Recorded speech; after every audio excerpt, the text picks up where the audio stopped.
Hello, good people who are joining. Hi.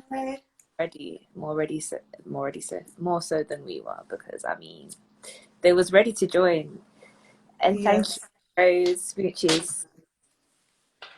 So we're just gonna give it like a minute or so We can before we start. But how are you feeling? How am I feeling? I've actually been really drained the last few days. I feel like my subconscious is like, sis, rest now. You've been screaming Yeah. your whole life. And suddenly everyone is also screaming with us. It's like, you can breathe. Have a little breather. But I'm excited to have this conversation, although I'm a little bit nervous. Although I don't know why, because I chat bears anyway with our friends, and this is basically the same thing. That's the thing, because I also feel nervous, but I think the reason why I feel nervous is because it's one thing to have these conversations in like on a like interpersonal level, like in your personal spaces, but then another to like bring it to a public forum, especially because it is so close to home, close to your heart. Um, and it's that thing that we always talk about, like being openly and like proudly vulnerable, but it doesn't make it any less nerve-wracking when you step into that. And um I really wrote notes. The way I was reading over these notes, like I was practicing for my, I don't know. I was talking to myself, I'll be honest. Like, hold on, Also, Charisse said to move my camera closer down. I feel like the conversation will get better as we go through, because right, I feel stiff. How can how can a chatterbox be afraid to chat? Yeah. Someone needs to slap me. Okay, should we start? Yeah, go ahead. Cool. So I just wanted to introduce the series with just a few points. So I've made notes. So if you see me looking down, guys, because I'm checking just to make sure I don't miss what I wanted to say. But I think the first thing is that I just wanted to say that I'm really grateful to be in this space with you. I think we always talk about it in terms of like our friendship and the safe space that we've created within our friendship. Like, so to give context of why we're here today, basically, like Dee and I have this what we call a ritual within our friendship, where once a week, sometimes more than once a week, because life be mad. We sit and we unpack, we debrief, we kind of just express whatever we've been feeling throughout that week, what we might have experienced, our internal like conflicts, maybe like revelations that we might have had, things that we've been enlightened about, lessons that we've learned, whatever it is that we've experienced in that period of time, as we're constantly evolving, constantly shifting, constantly learning about ourselves and ourselves in the context of the world that we live in, essentially. So what we do is like work through those things together. Sometimes it's just to listen, sometimes somebody to give you a second opinion, sometimes it's just needing to be held, like emotionally held, but also what it means to feel seen, what it means to feel understood, what it means to have a space where you can unapologetically be yourself without judgment, without shame, and how freeing that is.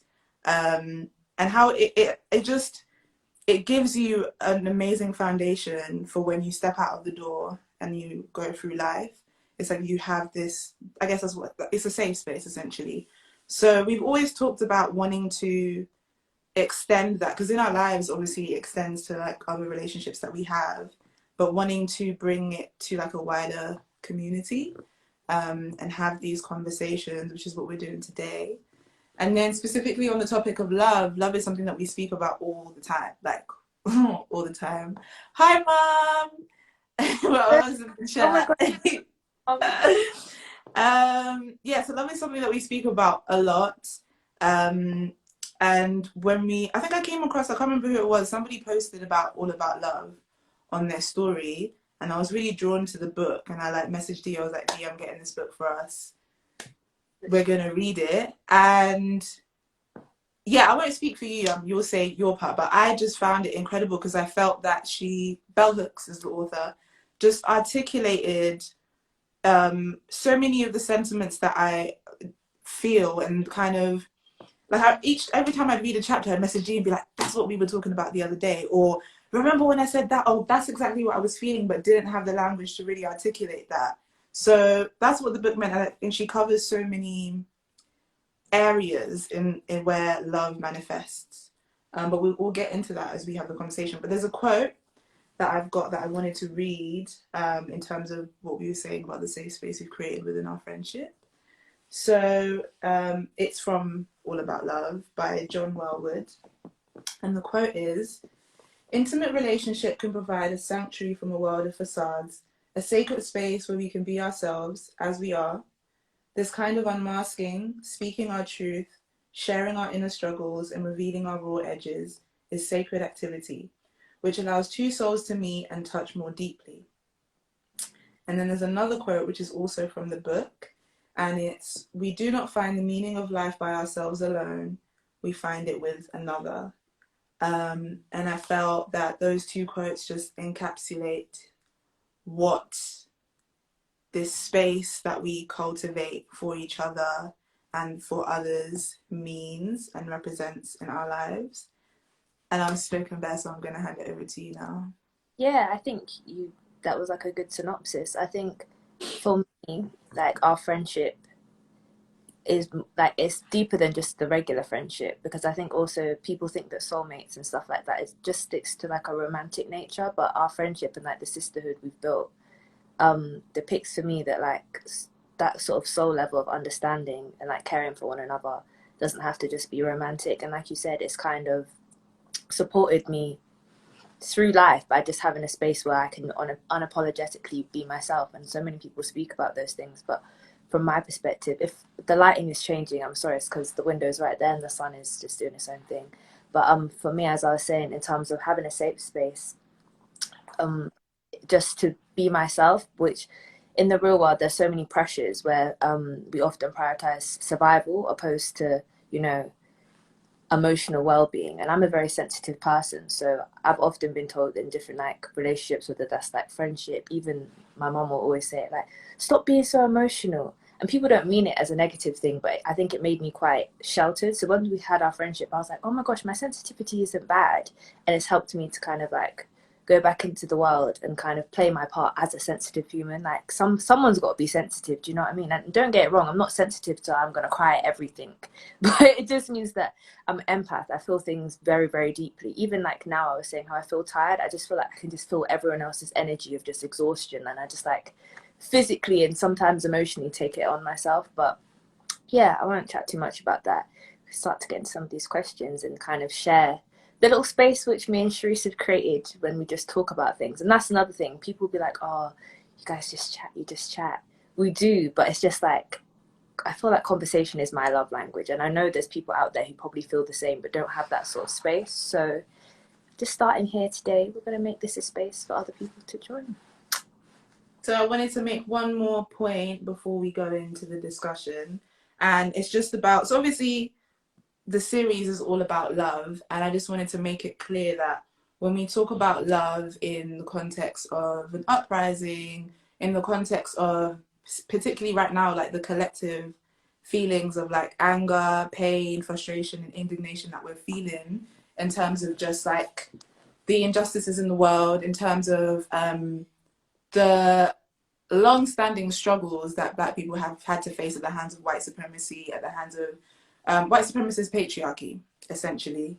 I just wanted to make it clear that those emotions are very valid, and to talk about love is not to negate them, because they're important and they're necessary, and that frustration is important, and to mobilize off the back of that is important. And it's not to say that love is all we need and it's just this kumbaya thing, and if we all hold hands then like everything will be great, because it won't, it never has been.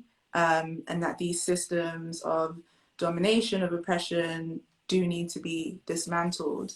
But it's more that if we understand social justice as a vehicle, there are several components needed for that to drive, for it to move, for it to get to the destination.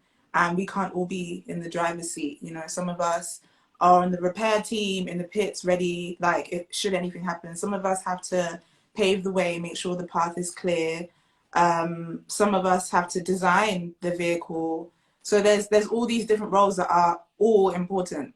And understanding that we each have a range of strengths and things that we're particularly skilled at.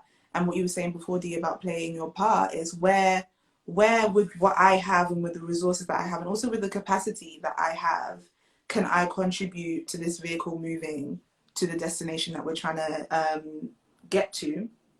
So that's basically what I wanted to make clear, and also just to talk about sustainability as well, and that we need longevity. You know, we need to be able to minimize or not, because you know when you get to a point where there's like breakdowns that take generations to repair, like when we talk about generational trauma. And so it's learning from those that come before us, from the blueprint that they've given us, to be like, okay, how can we move better? Like, how can we move in a way that's sustainable? Because it's, for me especially, the reason why I care so much about well-being and sustainability is just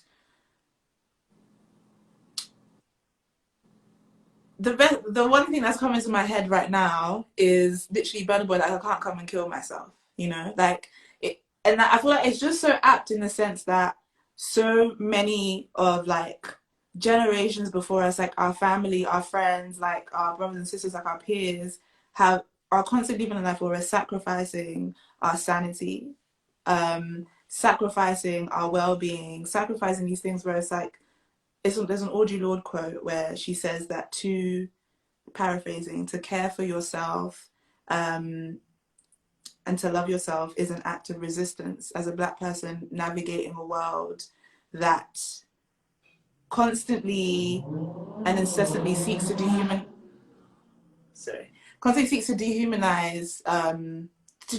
us, and so to take that step to be like, listen, like, enough. I think that enough is something that's so prevalent right now in terms of like the way, sorry, I'm going off on a tangent, but I'll bring it back. Yeah, it's just that thing of like, enough is enough. Like, we're not doing this anymore, and we have to do things differently because there are certain things that aren't working. Because, yeah, I'll leave it there. I'll go through the discussions. But essentially, that's why, to me, and to Dee as well, as you'll add, that this conversation of love is so important in terms of how we care for ourselves, and how we sustain ourselves. Mm-hmm. You want to add anything? No, I'm ready. I feel like I'll just be repeating what you said. You've made some very valid statements. I think also another reason why it's nice to have a conversation wider than the two of us, because we spend so much time together, a lot of our views are in alignment, but these sort of conversations are only progressive when we have them with people who don't necessarily agree, when you can grow and expand your thoughts and ideas. So as much as I love talking to Charisse and I get so much from it, it's like I'm ready to expand that and share some of what I know and understand, as well as other people. Because that's another thing. For so long I was afraid to take these conversations further, because I always thought, oh my gosh, my age, no one's gonna listen. Like, especially within the Black community, I think we can all agree that that's a thing. Or like the youngers, like, shut up, sort of thing. But I think the more I grow up, I realize that age isn't necessarily synonymous with your wisdom. Like, you can have experienced things at different stages in life, and as I become more aware of that, it gives me the confidence, and I feel more empowered to be like, I can meet people where I'm at, where they're at right now, and there's nothing wrong with that. You know, we all grow together. Yeah. Cool. So the first question is essentially us unpacking a quote. And this is also a quote from Audre Lorde, and it's from an essay called The Power of the Erotic, which is in, I believe, Sister Outsider. So the quote is, "It has become fashionable to separate the spirited, the psychic, and the emotional away from the political, to see them as contradictory or antithetical. For instance, what do you mean a poetic revolutionary or a meditating gun runner? Well, they exist." So yeah, I think this links back to what I was saying in terms of the fact that to talk about love isn't to negate the importance of the frustration that we feel. So I just wanted to ask you what that quote means to you. Again, if you see me looking down, I made notes because I often get caught up when I'm speaking, and I don't want to miss anything that I think is quite relevant to discuss. For me, I feel like that quote just reiterates that love does have a role to play in every area of our lives. It's not like anger or frustration. Those things, you know, are born and exist in lots of areas of our life, but I think love is kind of like almost somewhat a remedy. So, for example, even when we look at some in society, if we look at it from a societal point of view, people who are like billionaires and stuff. What's that guy right now, Bezos, who they were saying is about to be a Jeff, trillionaire? He Jeff essentially Bezos, yeah. he essentially does have love in his life, but he has the love of the wrong things. He put like his own selfish needs and stuff above like his love of community and stuff. And I think for me, that statement in my mind just reminds me that love can also help us with our own personal morality. Like that feeling you get of love and like compassion can help to steer what you do and the decisions you make. But I think because we live in a society where so many people I don't know if they're afraid or they refuse to feel, we've just become so cold. Oh, I don't feel that. No, that didn't affect me. Because we have that mentality, it then affects our morality. And then on a whole bigger scale, apart from just in our personal lives, you see the world and the state that it is because nobody wants to give love the placement in the different areas of our life. We want it when it's a person loving us and giving us time and affection, but we're not so fond of love when it means that we have to do the things which are a little less comfortable. For me, love is definitely like a catalyst of growth, and anything which equates to growth means there's going to be elements of discomfort, and no one really likes those parts of love. But just to wrap it up, that quote really means to me that love has a place in every area of our life, and we just have to kind of look in the mirror and analyze how we let that love play out in those different areas of our lives. Yeah. I think it's also about duality as well. Because I think generally these conversations about love in terms of when we talk about like progression, when we talk about what is seen as valuable, what contributes to being successful, like even when you think about how we prioritize or order the things that matter in our lives. So it's like you go to school, you get your career, then from there you like meet your person, people, then from there you can like, do you know what I mean? So it's like love is like this thing that comes at the, it's secondary, it's not like at the forefront, it's not a thing that happens and continues to happen that we must learn and develop at every stage of our life. It's this thing that first, this is do the important thing, which is, that's capitalism, I guess. The other, that whole thing of like get into the bag, and it's like do that first because that's what's gonna make you feel fulfilled, that's what's gonna cement your position in the world, that's what is going to make you a stand-up person in society, having achieved X, Y, and Z. But it's like so many times we see how when you get there and just like something is still missing, like there's this void or there's this lack of fulfillment because we've had to neglect a part of ourselves in order to prioritize another. Even just when we were talking about well-being and love, being caring for yourself in terms of knowing when you need to rest, knowing when now's not the time, knowing when like it's okay to take your time to develop something in a way that's sustainable. But there's this thing again with the culture of getting to the bag. It's like I'll sleep when I'm dead. Da da da da da. Like that whole. It's just yeah. That I feel like to me that is the opposite of love, and it's to this thing where it's like this impatience, this thing that it has to happen now to the point where we begin to operate like robots, like machines. And like love is about being able to embrace that stillness, being able to allow yourself to be as you need to be. So going back to what I was saying, it's about duality. It's that you can finding a balance of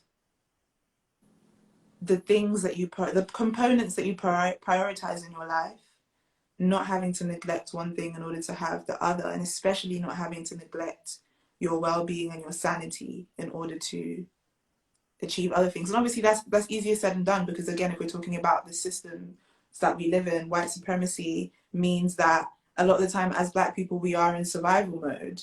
So when you are in survival mode, when you've got certain pressures on you, and when you're having to go above and beyond just to keep your head above water, to prioritize that spiritual work, that self work, that love, that healing, sometimes it gets pushed to the back because whether it's like you're a parent who's got kids to feed, or you're trying to make ends meet and things aren't really working right now. So it's like I've got to literally tunnel vision myself on this thing in order to get to where I need to go. So yeah, I think it's a number of things, and that there is space to how we create space for that duality. So like in the quote, she says, a meditating gun runner.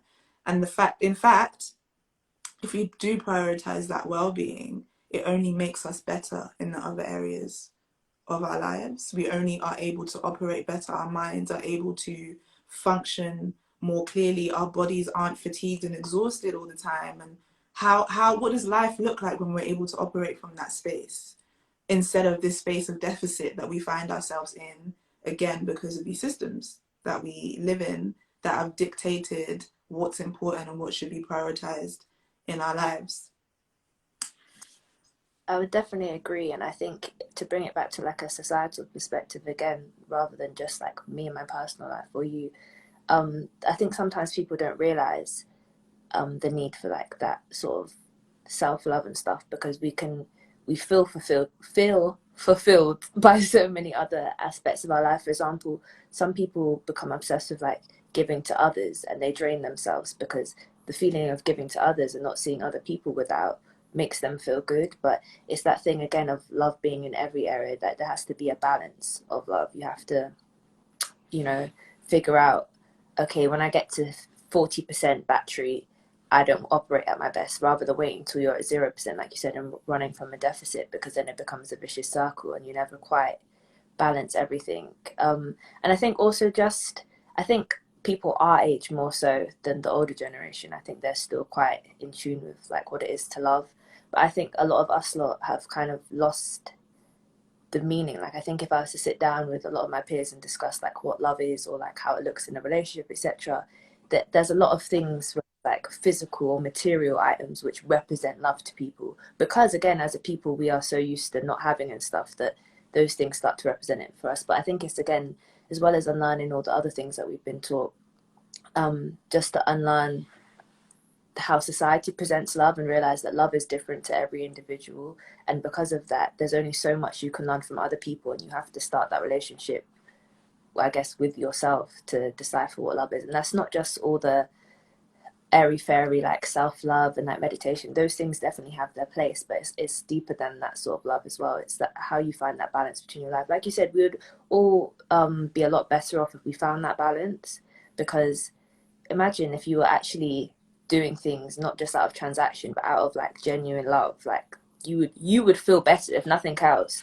You would go to sleep well rested and all the rest of it. But yeah, it's, I think, a subject matter that we are a lot more willing to discuss now. I think, I don't know if it's just a fad right now, but people are definitely more open to it. And even right now with the whole Black Lives Matter movement, yeah, it has to be a topic that we start to discuss, like how love looks for us as individuals. But I'm not going to go on too much about that. But if you want to talk to me Essentially about what you're saying is like it's about doing the work. Like when we talk about practicing self-care or practicing self-love, that isn't always this like pretty comfortable experience. You said at the beginning that like anything that involves change or growth or progression involves some level of discomfort. It involves that thing of sitting with yourself and being like, listen, what's not working here? And how am I going to change this? Because you're deciding that I can't keep moving forward like this. And we've kind of covered some of like the points, because the next question was about basically Bell Hooks talks about living in a culture of domination, and that it's this thing of seeking to be pursuing like being on top, essentially. And it's this thing of like only feeling powerful, or only being able to stand tall. I think Toni Morrison says this, when somebody else is on their knees. So you have to repress or oppress somebody else, which is how white supremacy works. That is a system that relies on the oppression of another group of people in order to be able to stand tall. And how those power dynamics play out in our lives, and what it means to when you feel cemented within yourself, when you value yourself, when you understand who you are and what your place is in this world, and find a source of power that doesn't rely on, that isn't in context to, in relation to another thing. That's just your own. That's, you're stabilized and anchored in your space, and you're not shifted or knocked or rocked by what's happening over there. Yeah, essentially I'm just reiterating what it is that you were saying. And so what love then provides in that instance is a level of freedom, because you are able to position yourself in the driver's seat, like, of your life, essentially, and have agency over how things, it's like life isn't just happening to you, but you can actually actively navigate it with agency. Yeah. There was a question that you had for that section. Can you just read it to me? Because I had it on my laptop, but it's gone. A question I had for what, sorry? No. That you had sent to me previously for this section, because what I have, my notes linked to the question. Okay, I'll keep going through, because the next thing that we wanted to, well, the question was, what does it mean to you if I say that love is the opposite of repression and that love is freedom? That was the question. Yeah, I think for me, I took it from like a psychological perspective, because you were speaking about like being able to have like a pot almost, which doesn't rely on other things to fill it. Like it's just, you can replenish it yourself. And I think when I think about the one thing that is always present, it's your mind and it's your thoughts. So it made me think about even, it's like studies that happened in the 50s when they did like attachment types, and how we can see even from way back then, like how love not being balanced, I guess, affects you when you go further in your life. So realizing that sometimes, even though like parents and stuff should be our source of love, that's not possible. So how do we essentially heal and be able to love ourselves enough that the past doesn't like make us in a cycle of like constantly searching for love or feeling like you need it? Because that's another thing. As much as I do believe humans need love, there's different areas of love that we can have. We don't need necessarily romantic love. That might be something we desire, but when you feel like you have a deficit, one that's out of your control, especially like I said, going back to parental things, you can feel as though you don't know like how to fix it. So you don't even know where to look. You're just like grabbing random things, and then that just kind of elongates your process of healing, I think. And like I said, psychologically, those studies that I touched upon briefly linked to a quote which I keep seeing flying around the timeline, and every time I see it, I'm just like, and it basically says, learn to heal yourself before becoming a parent, so your child doesn't have to heal from having you as a parent. And I think within the Black community, that is very poignant. Like a lot of us experience like kind of like, I don't like the phrase broken homes, but essentially that's what it is. Or like parts of our lives which don't operate in the way which we would want them to and stuff, and we find ourselves our whole lives trying to figure that out. And I think that people should be more persistent. That sounds really bossy. People should be more persistent. I found that I should be more persistent, it's what I mean to say, in the pursuit of like healing and self-healing, because that is, for me, has been like the biggest form of self-love, or just love in general, because you can't really see things in the correct light when you're kind of coming from a place of like resentment or hurt. Everything has a hue. It's like you'll probably be more likely to, like, I know I've done it, like snap back or project or just portray negative things. I think my perspective of the question is almost gone a bit like left, but that was just instantly how I thought of it in terms of freedom. It was like psychological freedom. Like you're always in your own head. Like you want to make it a place where it's comfortable so that you can, you get dressed in your house and you feel fresh and you start the day nicely. It's the same thing when you wake up in your own mind. You want it to be positive thoughts and happiness, so you can go throughout your day navigating it from that point, rather than just being in like, that's like, again, the figures of mental health issues within the Black community, they're very high because a lot of us are traumatized. And yeah, the self-love part of things, And once we have a lot of self-love as well, you have ample to give. Like when I'm in a good mood, that's catch me at my best. Ask the people closest to me. When I'm in a good mood, I'll do anything. Ask me anything. I don't know if my brother's still in here. He was in here. He can back this up. Catch me in a good mood, I'll do anything. Vice versa, maybe don't talk to me. And it accounts for most human beings, like being at your best state. Yeah, but again, it's a thing which requires a mirror. That was how I perceived freedom. It's going to be different for every individual. Yeah. Just want to say hey to James and Carla. They've just commented. And Hey, Dana. I stopped looking at Yeah. I stopped looking at the comments because it was making me feel like it wasn't just us, and then I was gonna start acting for the camera. So I stopped looking. So I'm gonna skip to like another. Basically, I wanted to comment on what you said in terms of, I guess, how past experiences, how our upbringing affects the way that we navigate life moving forward, or affects how our childhood affects the adults that we become. My mum said, so true. We just keep going, thinking I'll find the love and the joy when I get married or when I have children, and we're not taught that we should love ourselves first. Yeah, so now when you found yourself in that position, as you said, where there was a gap, there was something missing, there was something that wasn't fulfilled, and how that trauma affects you moving forward and informs the decisions that you make, and informs the way that you respond to things. It informs what your triggers are. It informs the things that you associate with love, the places that you associate as loving places, as safe spaces, as places that you belong, where you look for your belonging, where you look for your validation, and what you understand it to be, and the conflicts that you have within self. And it made me think about this conversation that I had with my friend Tiff like a couple of days ago, and it was about intuition versus instinct. And so that whole thing of like following your gut and following your heart and following what you feel, and the differences between instinct and intuition, and that instinct is reactionary.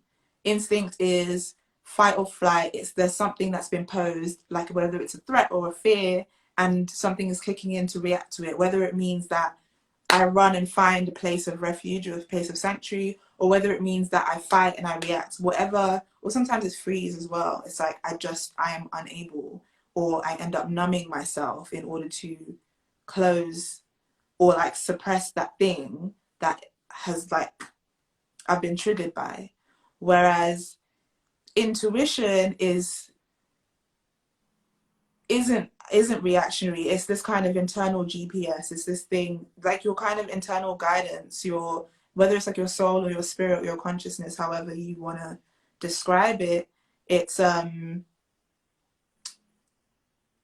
this feeling of that guides you throughout your life and kind of helps you in terms of making those decisions, as I was saying, in terms of like where you belong, how you want to move, and that sort of thing. But what happens is, specifically in terms of trauma that we were talking about, if we understand that our bodies are a vessel for who we are, and when we come into this world, that this body that we're in is affects the way that we're perceived. So regardless of who you are internally, if you're born into a black body, if you're born into a white body, if you're born into a female body, if you're born into a larger body, a small body, that is going to affect the way that you're able to navigate your life. And so what happens is when we experience, for black people, essentially what Tiff was saying is that our instinct has been exacerbated, and that function has been strained because there are so many scenarios where we find ourselves in survival mode, or scenarios where we find ourselves having to protect ourselves, having to develop coping mechanisms that begin to inform the way that we go through life. And sometimes practicing that discernment between which thing here is like my intuition and which thing here is just this instinct that's reacting to a posed threat. And so that thing of following your gut then becomes, it's not this like light kind of freeing airy fairy experience that like it is for other people who benefit from the system, whose bodies are accepted within the system, whose bodies they don't have to fight with themselves or contort themselves or suppress themselves in order to navigate this world.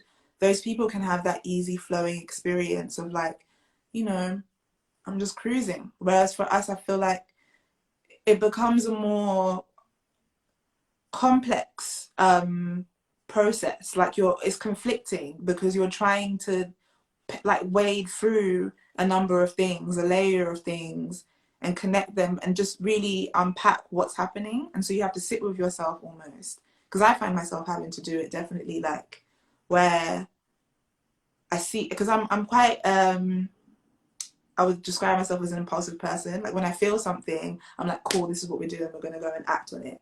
And I've learned that sometimes it's sitting back for a second, being like, and asking yourself, why are you doing this? And where is this coming from? And what is your goal with this thing that you're doing? And is it the best decision to make? Yeah. So I don't know, what are your thoughts I on think that? I've always been a very intuitive individual, even from a child. Like I say it all the time, and Jamaican people say that not sit right in my spirit, like something don't feel right. And I think because I've always had that feeling of intuition, it's been easier to work on and something I recognized from the beginning. Like for example, I was even speaking to my mom about it earlier this week. As a child, like I would go into a room and certain adults might like approach me to say hi or speak to my mom, and then I would literally be like, I don't feel that. And then after, when we'd go home, I maybe explain to my mum why I didn't feel it. And not every time, but certainly frequently things would happen sometimes where that adult would act in a certain way, and mum would be like, even like, how did the little child know that something wasn't right? And as I get into my adult years, I think that childlikeness of just believing your intuition, I think I've started to overthink it a bit, because you want to be cool as you go through your teen years, or you want to be quiet as you go through your older years and you're like in a working environment. But as I kind of do the work to come back to like the truest form of myself, I guess, without sounding too ooh, um, it's very loud. And I think I have a very loud intuition. I feel like me being intuitive is almost like part of my gifting, in the same way that like I'm gifted with kind of being able to talk and tell stories and stuff like that. For example, I'll have the thing and someone will just cross my mind, and whereas before I might have just thought, oh whatever, I'll realize, oh, that's my intuition, and I'll send them a message. Could have been a person I've not spoken to for ages, and then you realize that, wow, they just needed that. Or people will say to you, how did you know, sort of thing. But I think everyone, again, it's one of those personal things. Intuition takes form differently for different people, but I'm definitely heavily intuitive in everything that I do. You hear me say it all the time, like, oh, like, I'm not sure how I feel about that. Me saying I'm not sure how I feel about that is like when black parents say, I'll think about it. It basically means it's a no from me. Yeah. But yeah, intuition, yeah, it's very important as well, I think. But then sometimes, to get to a level of intuition where you can really hear it clearly, you have to spend a lot of time, like what we say, like up in the mountains or like away from people, because all the noise from around really blocks out like the quiet that you need to just take to just discern and just go through your thoughts. Like I see my thoughts as like, I don't know if you guys used to watch SpongeBob, but there was that episode where they're running through files in his brain. That is literally my mind, except from it's a very cluttered, unorganized filing cabinet. So we all have to take that time to organize them. And as you do that, intuition, you get to the I section, and intuition is like boom there, and you can hear it more. But Yeah. that, yeah, I don't know. I could only ever speak on intuition from my personal experience, and if people like wanted to get more into tune with that, there's like loads of books and stuff. But it's like everything. You have to educate yourself. Like these lively things, no one really teaches you. Like they touch on some of the areas, but it's really, I like to think of life as people put it, as a journey, because sometimes you're cruising down the motorway. Sometimes you have to pull over because you run out of petrol. It's all sorts. David just said solitude leads to clarity. And it's true because I feel like for me, the journey is getting to a point of trusting myself has been a journey that I'd say is quite cyclical. Because like what you said about being a child, and I like my mum, she's still in the chat, she's still here. She'll tell you that I was always very outspoken, and I was always very chatty, and I was known as the kid where it's like if the adults are speaking, I'm there and I've got something to say. I'm in there and I'm chatting. It's like kind of stay out of grown folks' business, basically. But I always had something to say. I always had an opinion. I always knew what was going on with this auntie and this uncle, even though nobody told me. I was peeping. I was perceiving everything that was going on. I was just like, okay, cool. I get what's going on. I get how the game works, kind of thing.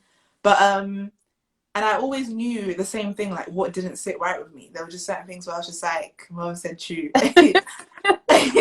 I just always knew, just like I just don't agree with this. Like everyone, we're all operating in this way, and we've all decided that this is the right way, but it's just not making sense. Like something that just doesn't feel right here.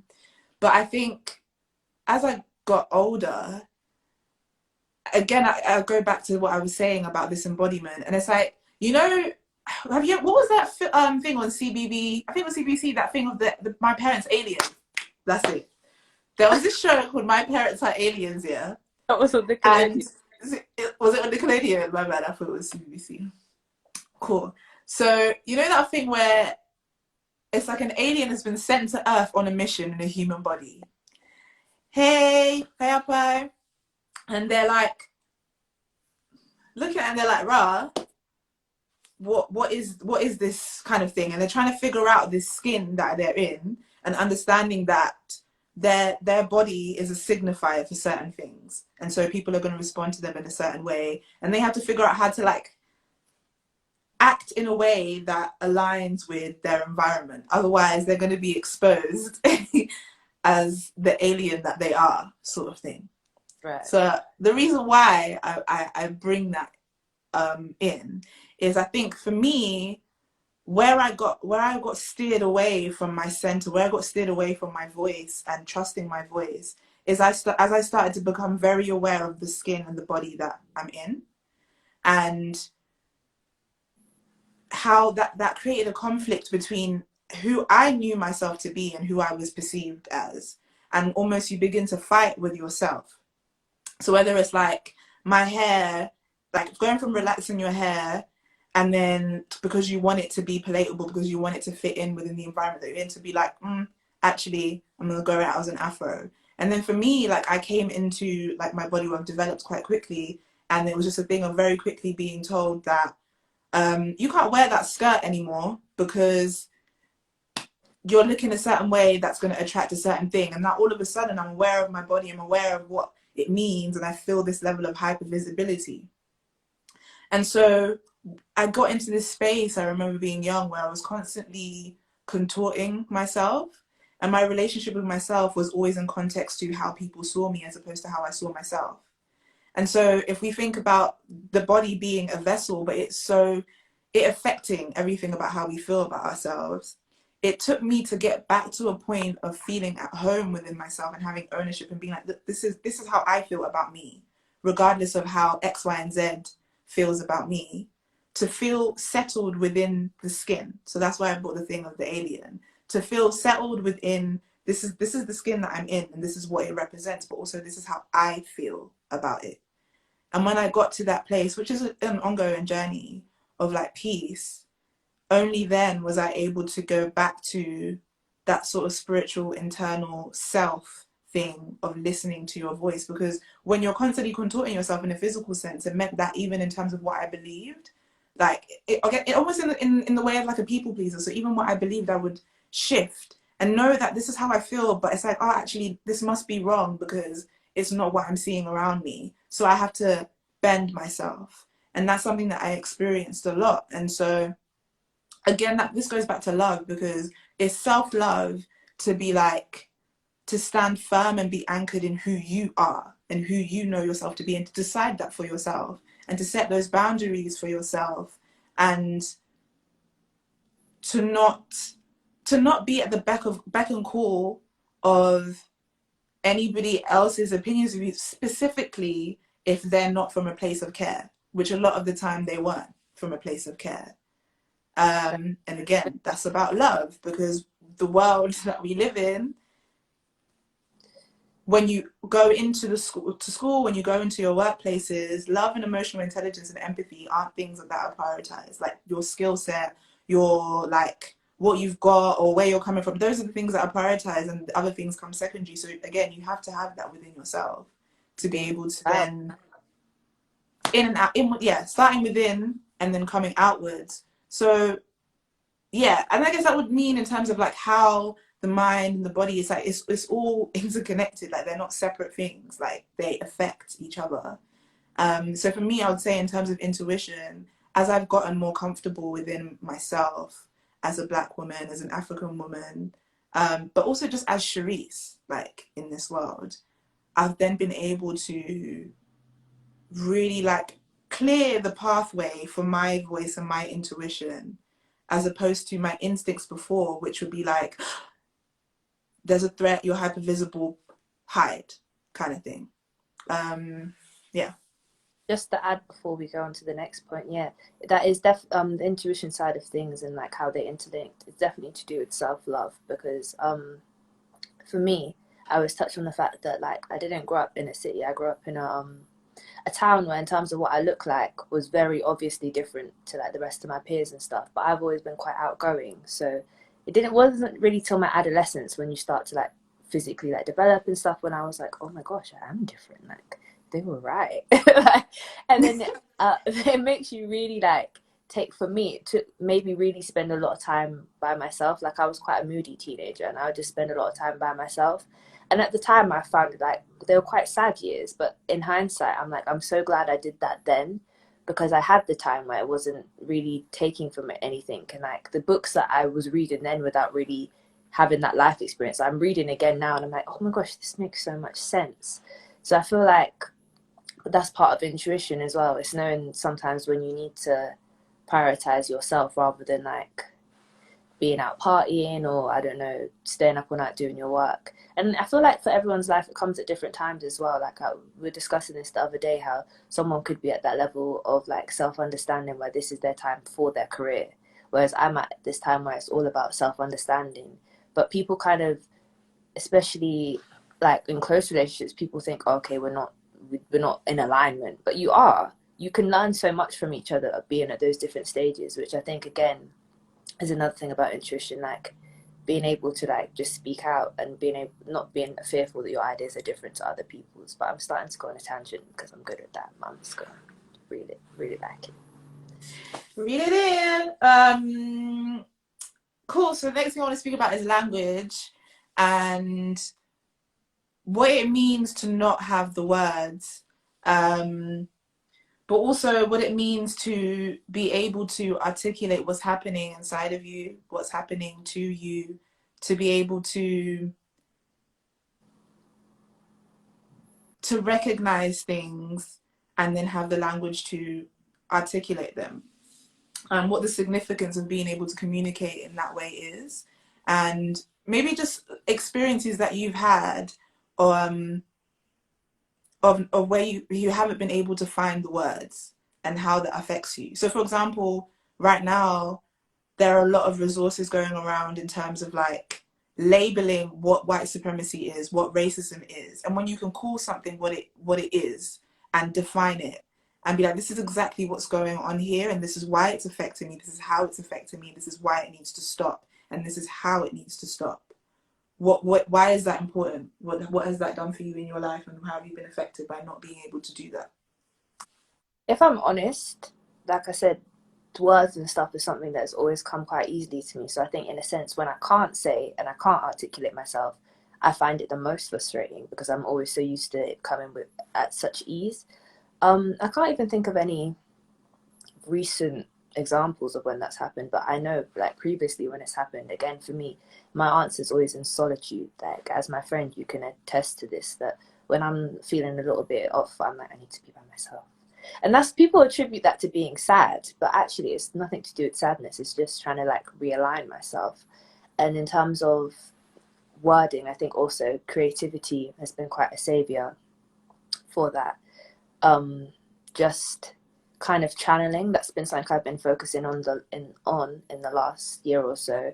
That when you don't have those words to say how you are, kind of digging deeper to figure out exactly how you feel. Because sometimes when you don't have the words, it's because you're in a state of transition. You don't feel specifically one thing, or you're not at one stage. So you kind of need to just take that time to just let yourself transition, which again is difficult at the pace the world moves at. You know, it will have you feeling kind of in a conflict because everything else around you is boom, boom, boom, moving fast, but you're like, where you're at internally is like not in alignment. So it's being able to recognize that. And like I said, my creativity, just, you probably gathered by now if you didn't already know, I'm of Jamaican descent, but there are people, especially my dad was very filled with phrases, and there's another phrase I'm going to give you guys: learn to dance a yard before you dance abroad. That basically means that for me with my creativity, sometimes I'm a bit like, I'm afraid to share because it's been so put into my head, like practice who you are, like in your space before you're in a rush to like go and share it with everyone. I think sometimes, especially in the creative scene that I've been like experiencing, that it's such a rush to just show people what you're doing, and that's that whole thing of like wanting to speak and having the words. It's like you want to be able to speak and you want to have the picture to show you went here and you want to do this, but sometimes you need to be at that stage where you're just practicing at your yard. You're not abroad yet, you're still saving to hit that flight post COVID, by the way, and you don't have the ability to be out there right now. And I don't think that's something that we shout about enough. It's like people do their big, I'm taking a social media break, and everyone's like, oh my gosh. But it should just, I just dip when I'm not feeling it. I dip and then I come back like nothing happened, because that's how, for me, that's how life moves. But I think we should make it more of a thing as well, where we just say to like our friends when they're going through a thing, like I've made it a practice where it's just like, if you're not able to be present sort of thing, like it's cool, like there's still love here for you. Like people kind of have this feeling of having to be able to like speak and articulate themselves, but sometimes you don't have the words, and I think learning that you don't have the words right at that time is okay, and just finding like solace in that opposed to fighting yourself. Because sometimes when you fight yourself you end up saying the wrong thing as well, because that's not, you didn't actually realize how you felt. But that's my experience of it. Like I said, I often do have the words, but when I don't, I'm just like, maybe it's the time for me to just listen, which I'm trying to work on my listening amidst the whole Black Lives Matter movement. A lot of people have been saying we need to learn to listen just to listen. As a talker, that can be difficult. I'm listening and I'm already thinking I'm going to tell her this.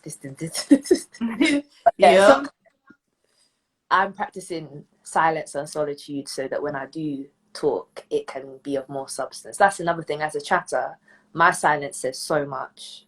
If I'm your friend and I ghost on you for a bit, I'm a Gemini, by the way, so that happens sometimes. People are like, oh my gosh, what have I done to her? That says a lot. So yeah, just being aware of like what your voice is and the power your voice has, and realizing that sometimes it's okay not to have the exact words. And also, again, back to education, if you want to expand your vocabulary, if you want to do this, that's another thing about growing up where I did. As much as I had like my family and stuff who spoke patois, and I had like my cousins who they used all the like colloquialisms and stuff, I can speak in all of I can speak to any group of people because I was around all of that. But not everyone is like that, and that's okay too. Recognize your voice and use it adequately.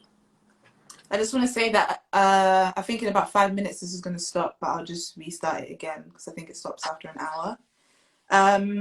But yeah, I think what you said about finding your voice is really important. And I think for me, finding my voice has been a thing about what I said before about not going through life and it just happening to you, but being able to be present in what's happening and have agency and to name things in order to develop the tools to be able to address certain things. Because I think, for example, you know, like when all these tweets, for example, resurface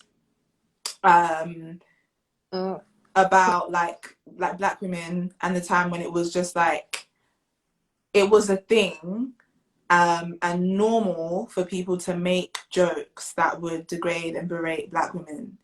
And I remember, because at that time, that was early days when I was on Twitter. I was probably like 13, 14 on Twitter at that time, when those jokes were running. And it was like so normalized and just everywhere. And at that time, in the way now, hey Chedza, hey way, that I can talk about, I know what colorism is, for example. I understand the functions of racism. I understand certain things that allow me to be able to know what's happening, and then from then decide how I'm going to respond to that. And then, as opposed to then, where I just didn't understand what was going on. And so it was that thing again where you're in conflict with yourself, because you're like, this doesn't make sense and this doesn't feel right, but I can't put words as to why. I don't have the language to explain, other than the fact that this is mean, this is horrible, but to really understand, why is this so deep rooted? Like, why is this so intrinsic? Like, where is this coming from? And why is it everywhere? Like, it's not just about these tweets that I'm seeing on Twitter, but when I step out into the world, when I go into school, well, everything is kind of, there's just this pattern across everything that says that your existence is wrong, your existence is a joke, your existence is something to be ridiculed, your existence is something to be embarrassed about. And I think for me, developing that language to be like, okay, learning about what feminism is, learning about like the history of these things, because they're not new. I think sometimes when you're experiencing something, you can feel like you are the first person or you're the only one, and it can feel so isolated. But I think I found my voice through other people as well, like speaking to other Black women, speaking to older Black women who had also been experiencing the same things that I was experiencing. And for them to be able to say, well, over the years of my life, this is what I've learned and this is what I've seen. And these are the books that have been written about this thing that you're feeling. There's knowledge about this. It's not just this thing that's happening to you that you don't get. There is research, knowledge, and understanding and intelligence about this. Like, read this. And I guess that's what we felt when we picked up All About Love. Because it's like, I just think it just gives you a better footing in life. And I think as what you were saying in terms of before, like, we're talking about change, if we're talking about making, like, reimagining life anew, then we need the knowledge to be able to do that. We need the like understanding, we need the reading.